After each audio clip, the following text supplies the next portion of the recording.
Hello, gorgeous. Welcome to HG Radio, everything beauty, cancer, and inspiration.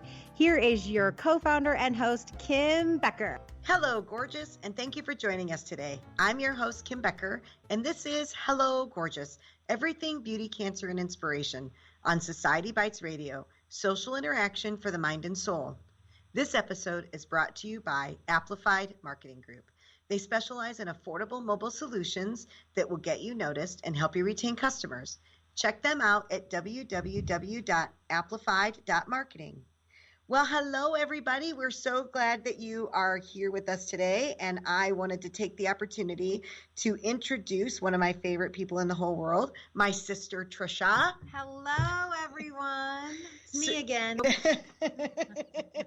So I thought that it would be kind of fun.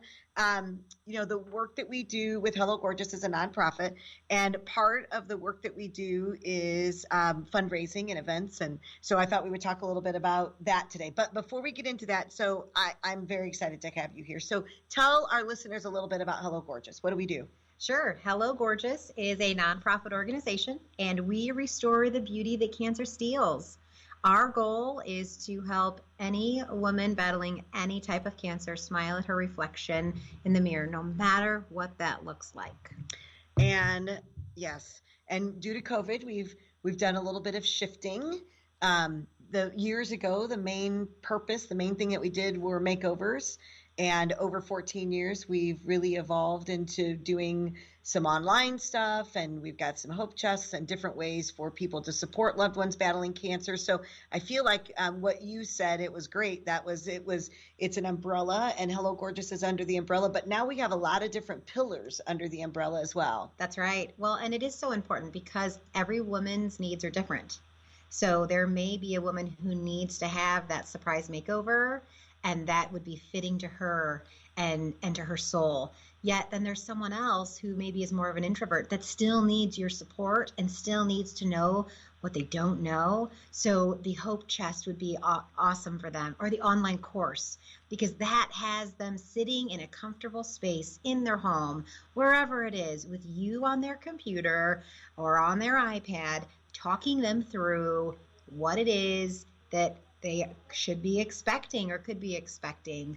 Your books are also great because they are easy to use. One is simply, chicken soup for the, heart style soul stories. And the other one is a how-to guide. So we have so many different ways and so many opportunities to serve women battling cancer and for their loved ones to be able to say, oh my gosh, my loved one is going through cancer. I don't know what the heck to do. But now there's resources. They can purchase a resource for their loved one and feel like they're helping them, that they're doing their part to be able to help their loved one go to the grocery store, go to the soccer game if possible. And yes, the online community with COVID, we did have to shift. We had to make some major shifts, but we also had to make those shifts to be more online. So the ladies knew that we were there. Cancer has not stopped. And we have to continue to pursue new ways and new avenues so that every woman who needs our resources or needs our services, we have them there for them. That's right. So tell us or share with our audience, what is your role with Hello Gorgeous? Well, I am the director of operations, and that really just means that I wear a lot of hats. It depends on what day it is. I may be in the office doing office work, or I'm running around getting things for an event that we're having or preparing for a makeover. There are times where during COVID, I have been putting on the gloves after my hands are sanitized and making the notes on masks and taking them to the post office, like whatever it takes. But yeah, so with being the director of operations, it's a lot of different things, but it's all worth it. You pretty much handle the day-to-day operation now of the organization. If anybody called, they talk to you, but you are I give the direction of the ship, and you make the ship go that way. That's right. Well, we have a really great team that helps us. We have a great executive team. We wouldn't be able to do it without the volunteers that we have and the executive team to be able to do it. And we all work really well together. We do. But we all know, where our lane is now. And that's really, really helpful because we all know, including myself, you are the leader of this organization. I don't want your job. I want you to do your job well. And the way that you're able to do your job well is for you to know what lane is best for you to be in and allow you to stay there. Yes, and then just a lot of the day-to-day operations, it really just comes back to just good customer service, no matter what that looks like. We always have said we're servant leaders. So it just comes back to me, finding the one thing we say at Hello Gorgeous, everyone, just so you know, is that we want to find the yes.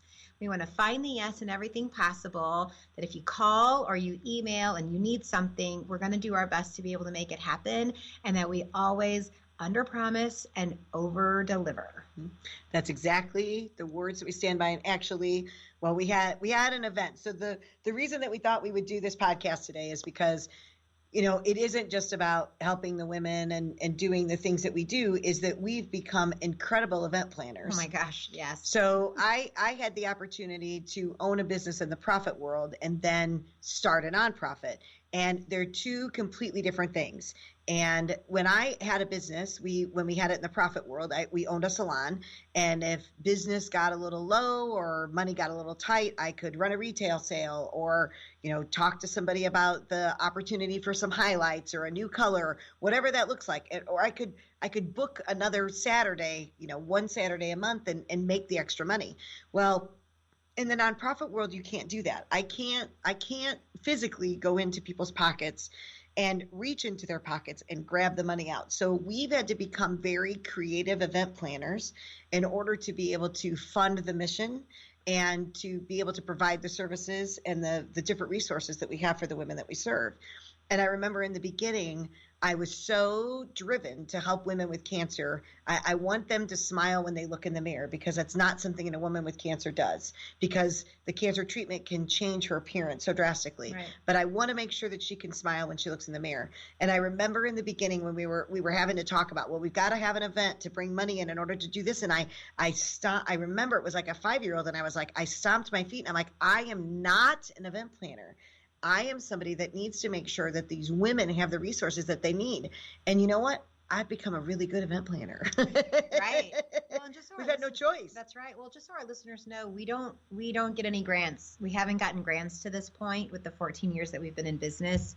The few that we went after, I'm not sure what happened, or they're just so detailed. And so we don't have that as a resource coming into our nonprofit. So we do work off of donations. We do work off of fundraising, and then and selling merchandise.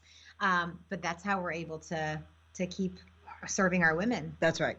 And and to your point of the grants, it's just changed. It's not the way it used to be. Years and years and years ago, it was that you could get a lot of money for very little work. Now it's the opposite. You get a little money for a ton of work, and all the red tape, it takes so much out of you in order to be able to get that. So for our organization, it's just not served our needs. That's right. Yeah, we would need even in the future, we would need someone to have that solely be their job. And to stay on top of it. Yes, absolutely. And they would have nothing else on their plate. That's right. So we become very good fundraisers. So we thought it would be fun to share with you 3 keys to our success in fundraising. So before we do that, we wanted to share some of the fundraisers and the fun fundraisers that we've held, because it really has been trial and error. Mm-hmm. And we've made some mistakes, but we've also had some pretty big successes. Oh, absolutely. So we wanted to be able to share that. So the first event that I have down here is the comedy luncheon, because that was really our first kind of our first big event. So talk a little bit. So the very first one that we had was at Blackthorn. It was a smaller event. I believe we had 250 people max, if that. And we had our MC, and we had a comedian, with it being a comedy luncheon. And so it was a lovely afternoon for ladies only. Were the ones who were able to attend. And then we had a silent auction. And so it went so well that we decided to do like 7 more years of those. And your husband kind of started something at that one event that kind of kept on through all of our comedy luncheons. Yes. yes. Well, so we're standing at the place that we had it, and I went over to the doors and I started to greet people. And of course, who doesn't love to you hear the words "hello, gorgeous"? Well, I had gotten called away for something, so I said, "Babe, Dan is my husband. I'm like, babe, will you go and open the doors for the ladies?" Well, of course, here he is in a suit. He's fabulous. If you know Dan, he is absolutely handsome and he's amazing. So he opens the door with "hello, gorgeous," and they were like, "Oh my gosh!" And that became one of the biggest things that they truly walked into the event. And because they were told, "hello, gorgeous," at the beginning, it now radiated through their body. And they were like, "well, I am here." Like, and every single lady who came through, they felt the same way.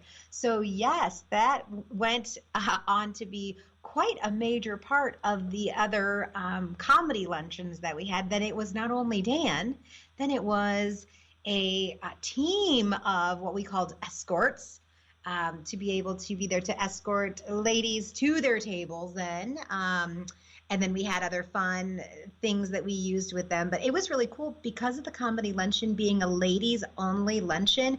This was a way to get the guys involved and to participate. And you did have to dress up. So the gentlemen had to be in suits. And so it was a lot of fun. And I feel like, because it was a ladies only event and we were allowed, there are many women that don't get to be greeted with "hello, gorgeous," but it goes to, what we do with all of our events, including the one that we just had, which we'll talk about in a second. But we want to make our attendees have as much of an experience at our event as we do a woman battling cancer if she's chosen for a makeover. Absolutely. It's all about the experience. We wanted to make sure that when you attended our event on a Saturday, that Monday when you went back to work, you were still telling all of your coworkers about our event. So it was the time and effort and energy that went into this event. So we went from 250 people. I think the last comedy luncheon that we had was 750 women. Right. 400 auction items. Yep. There was a huge stage with 4 10-foot screens that hung above the stage. Yeah, it was in the round. It was in the round. Yep. So the stage was in the center, and then all of the tables. So there wasn't a bad seat in the house. Correct. And my nightmare was we did assigned seating. And so like for 5-6 months, I would live with a seating chart taped to my dining room wall in my dining room, so that, and we knew who was sitting at each and every table. So, when they came up, we had a concierge that when the escort came up, the woman came up, we knew where her table was at, and the escort, it was just, when I think back to what we orchestrated through that. Oh yeah. So share so we did that for probably about 7 years. What was of all of those, what was your favorite comedy luncheon? So with the escorts, they also, Michael, Kim's late husband, loved to perform. He absolutely loved, and the ladies loved him to perform because he was an amazing performer. He had a beautiful voice and he was just awesome. So they did a montage is one of my favorites. I have two. So they did this song montage. And so it was like, what was the name of it? It was Evolution of Dance. Yes. So it was, little snippets of certain songs. And so it started like with the 50s and 60s, I believe, of like Twist and Shout. Yes. Yep. And so several guys were on stage. And of course they had to they worked on the choreographing of all of it. And at the end, they started playing Dirty Dancing. And so one of the guys in the group, all the other guys were clumped together in a corner, and one went off to the side of the stage and, nodded his head just like Baby from Dirty Dancing and ran to these guys, and they lifted him up and they did the swan dive from Dirty Dancing. So that was super fun. My other, due to us needing to always raise money, the quickest fundraiser we ever did was when part of the guys, when they performed, they were the Village People. And they did the YMCA. Now, it was the traditional YMCA song. However, with it being a ladies' luncheon and these men dressed up as the Indian and as the biker and as the construction worker, these women turned it into a Tuck the Buck. So they were running up on stage